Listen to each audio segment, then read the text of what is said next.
This is The Origin of Species, the book in which Charles Darwin outlines the theory of evolution by natural selection.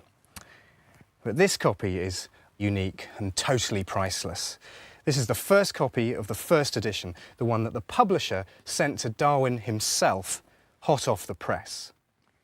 Now, on page 484, there's a remarkable passage which gives an insight into what Darwin himself thought about the origins of life. All the organic beings which have ever lived on this earth have descended from some one primordial form into which life was first breathed.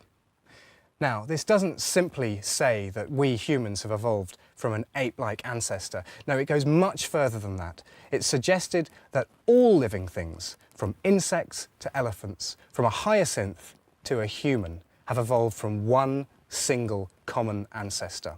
And it flew in the face of the Bible's account of creation.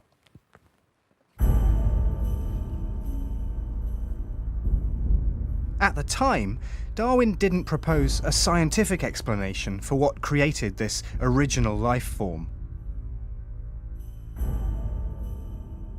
His notion that life was breathed into the primordial common ancestor left room for the creator.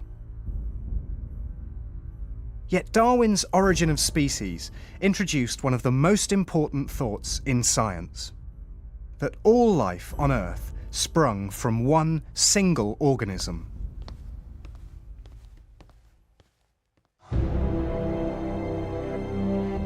But to know what that organism would have been, you have to turn to the other big idea around in Darwin's day. It was the theory that cells form the basis of all living things. When it was first proposed in the 1830s, this was a shocking revelation. From man to flowers to frogs, it showed we're all made up of the same building blocks. By the time Darwin published his work on evolution, cell theory was the new bedrock of biology.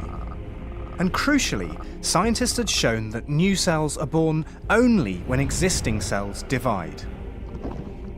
All living cells are descended from other cells. So in just 2 decades in the 19th century, scientists had come up with the two biggest ideas in biology: cell theory and evolution. And if you put the two together, there can only be one conclusion: that all life on Earth began with one single cell. Darwin himself never connected the two theories in such a direct way. But what he did do, just 11 years after publishing The Origin of Species, was make an unholy attempt to explain how life may have begun. He expressed this thought in a private letter to his botanist friend, Joseph Hooker. And this time, there was no mention of the creator. And this is it. It's incredible. I've studied Darwin for many years, but this is the first time I've ever seen one of his letters penned by his own hand. And I've got to tell you that his handwriting is appalling. But just listen to what he says. If we could conceive of some warm little pond with all sorts of ammonia and phosphoric salts, light, heat, electricity, etc. present, that a protein compound was chemically formed, ready to undergo still more complex changes.